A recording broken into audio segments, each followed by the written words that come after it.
तो आइए शुरू करते हैं हम लोग आज का पहला प्रश्न।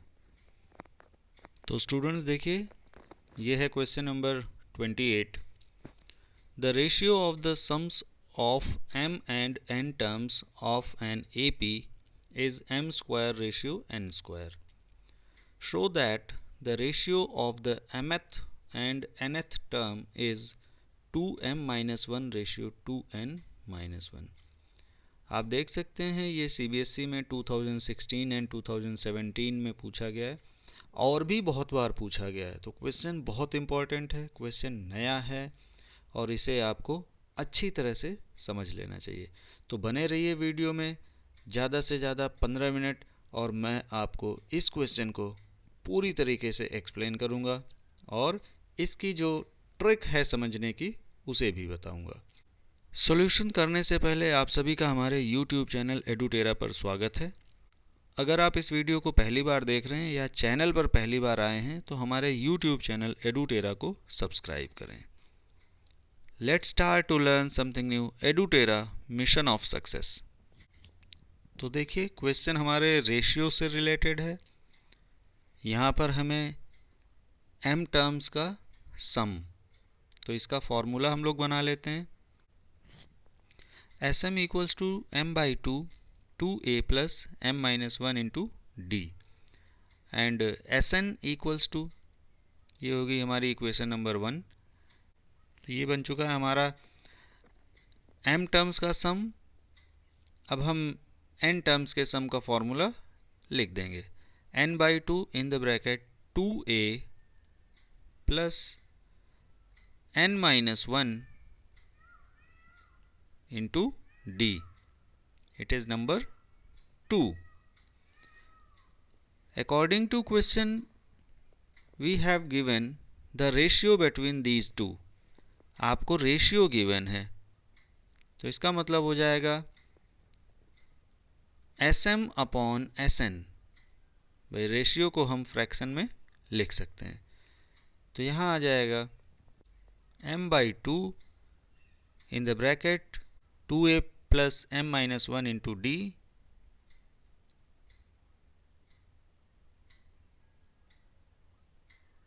Divided by n by 2 2a plus n minus 1 into D. अब हमें इसे सॉल्व करना है। सॉल्व का मतलब हुआ, देखिए आप m बाई 2 और n बाई 2 में जो 2 है वो कैंसिल हो जाएगा। चलिए कोशिश करिए। और क्वेश्चन बहुत इम्पॉर्टेंट है, बिल्कुल नया क्वेश्चन है। ये क्वेश्चन क्लास 10th की CBSE की बुक में नहीं है, इसलिए मैंने क्लास 10th RD शर्मा से इस क्वेश्चन को लिया है, जिससे कि अगर ये एग्ज़ाम में बोर्ड में 2021 में आ जाए तो आपको पूरे मार्क्स मिल सकें। Sm upon Sn equals to m 2a plus m minus 1 into D upon n 2a plus n minus 1 into D, क्योंकि 2 से 2 कट चुका है। तो यहाँ तक तो बहुत आसान है, बहुत आसानी से आप कर सकते हैं। तो देखिए Sm अपॉन Sn क्वेश्चन में गिवन है m square upon n square equal to m 2a plus m minus 1 into D divided by n 2a plus n minus 1 into D. अब दोनों तरफ ब्रैकेट में है और इंटू m है, तो आप स्क्वायर और m को कैंसिल कर सकते हैं, जैसे मैंने कैंसिल किया है। तो आपको मिल जाएगा m upon n equals to 2a plus m minus 1 into D whole upon 2a plus n minus 1 into D. चाहें तो आप इसको इक्वेशन 1 बना सकते हैं, कह सकते हैं, कुछ भी कह सकते हैं। अब साइड में देखिए, मैं आपको इसे थोड़ा सा कुछ समझाने की कोशिश कर रहा हूँ। देखिए हमें रेशियो फाइंड आउट करना है ए एम और ए एन में। तो पहले ए एम का फॉर्मूला बना लेते हैं। A M equals to A plus M minus one into D. तो A N equals to A plus N minus one into D. अब आप अपना जो रेशियो आया था उससे इसको कंपेयर करिए कि हमारा जो ए एन होता है उसमें ए है और जो आपको मिला है उसमें 2a है। बाकी करीब करीब चीज़ें सेम हैं। अगर हम लोग m upon N equals to 2a plus M minus one into D upon 2a plus N minus one into D, इसमें से 2 गायब कर लें किसी भी तरीके से, कॉमन लेके, डिवाइड लेके, कुछ भी करके, तो वो कहीं ना कहीं हमारा ए एम के करीब पहुंच रहा है। तो m upon N equals to 2 देखिए हमने कॉमन कर लिया, a plus m minus one by 2 into D. 2 जब आप कॉमन करेंगे तो आपके पास आ जाएगा, सिमिलरली यहाँ नीचे 2 कॉमन कर लिया, a plus n minus one upon 2 into D. मैंने आपको पीछे दिखाया था कि हम अगर 2 बाहर निकाल लेते हैं तो a आ जाएगा, क्योंकि ए एम और ए एन में केवल a था। 2 से 2 कैंसिल हो गया। अब हमें मिल गया m upon n equals to a plus m minus one by 2 into D divided by a plus n minus one by 2 into D. चलिए यहाँ तक हो गया। अब हमारी अगली जो प्रॉब्लम है, ए एम या ए एन के फॉर्मूले में m माइनस वन बाई 2 नहीं है।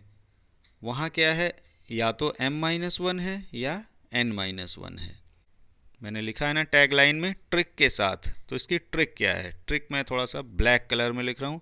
Late m minus one by 2 equals to, capital M ले लेते हैं, कैपिटल M माइनस वन। क्यों ले रहे हैं, क्योंकि हमें mth टर्म में केवल m माइनस वन चाहिए।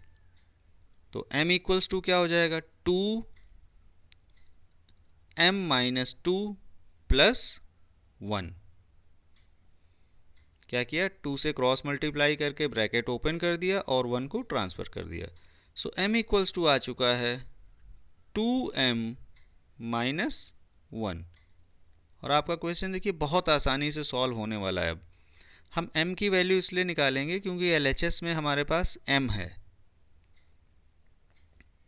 ठीक है, सिमिलरली इसी प्रकार से हम लोग क्या करेंगे, n minus one by 2 equals to n minus one आप सपोज कर लेंगे, और उसको जब सॉल्व करेंगे तो n इक्वल्स टू आ जाएगा 2n माइनस वन। अब आप ये सारी वैल्यू अपनी ऊपर वाली इक्वेशन या ऊपर वाले टर्म्स में सब्स्टिट्यूट कर दीजिए। तो देखिए जब हम सब्स्टिट्यूट करते हैं तो हमें मिल जाएगा 2m माइनस वन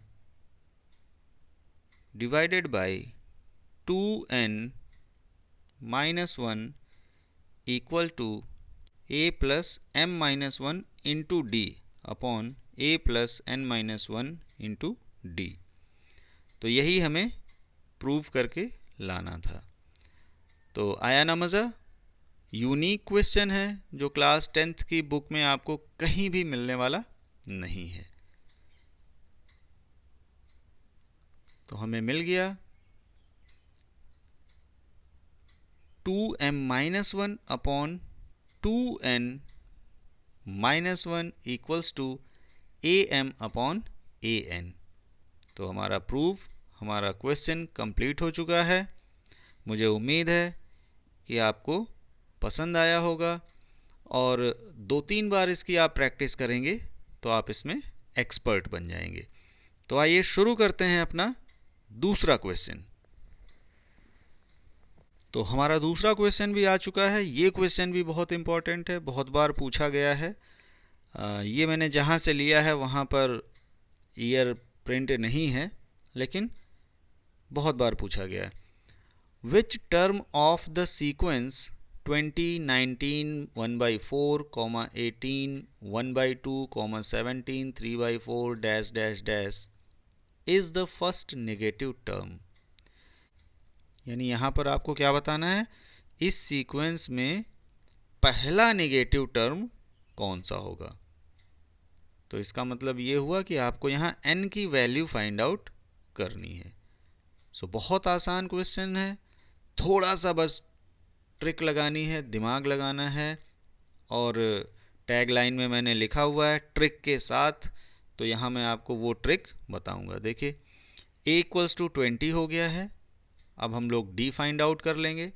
छोटा सा क्वेश्चन है, बहुत आसान है।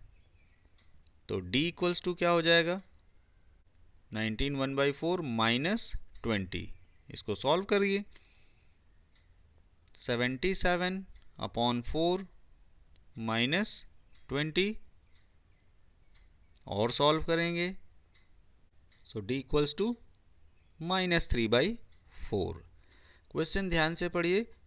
Which term of the sequence is the first negative. Negative का मतलब है कि ज़ीरो से छोटा। अब आइए मैं आपको इसकी ट्रिक बताता हूँ कि कैसे अब ये आगे सॉल्व होगा।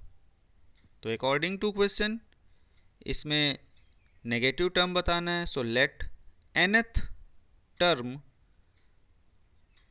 Is first negative term.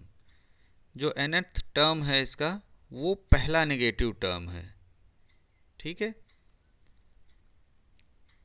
आइए, तो जब हमने सपोज कर लिया कि nth टर्म इसका पहला नेगेटिव टर्म है, तो इसका मतलब इसकी वैल्यू ज़ीरो से छोटी होनी चाहिए। ज़ीरो से पहले आएगा तभी नेगेटिव होगा। सो an की वैल्यू क्या होती है, a + n - 1 × d < 0। सारी वैल्यू सब्स्टिट्यूट कर दीजिए। 20 + n - 1 × d की जगह -3/4, इट शुड बी < 0। अब आप इसे अच्छी तरह से सॉल्व करिए। 20 + 3/4 इज < 3/4n। भाई हमने इसको दूसरी तरफ भेज दिया, तो ये आ जाएगा 83/4। एलसीएम लेंगे और सॉल्व करेंगे। 83/4 < 3/4n। 4 से 4 कैंसिल हो जाएगा, तो n इज ग्रेटर देन 83/3। या इसको आप ऐसे भी लिख सकते हैं, 83/3 इज < n। यानी n की वैल्यू आ गई, n is greater than 27 and something, means 83 को जब आप 3 से डिवाइड करेंगे तो आपके पास आएगा 27 2/3। तो टर्म फ्रैक्शन में होता नहीं है, इट मीन्स 28th टर्म। तो इस सीक्वेंस का पहला नेगेटिव टर्म होगा 28 टर्म। तो इस वीडियो में यहीं तक। तो मिलते हैं अपने अगले वीडियो में, तब तक के लिए बाय बाय।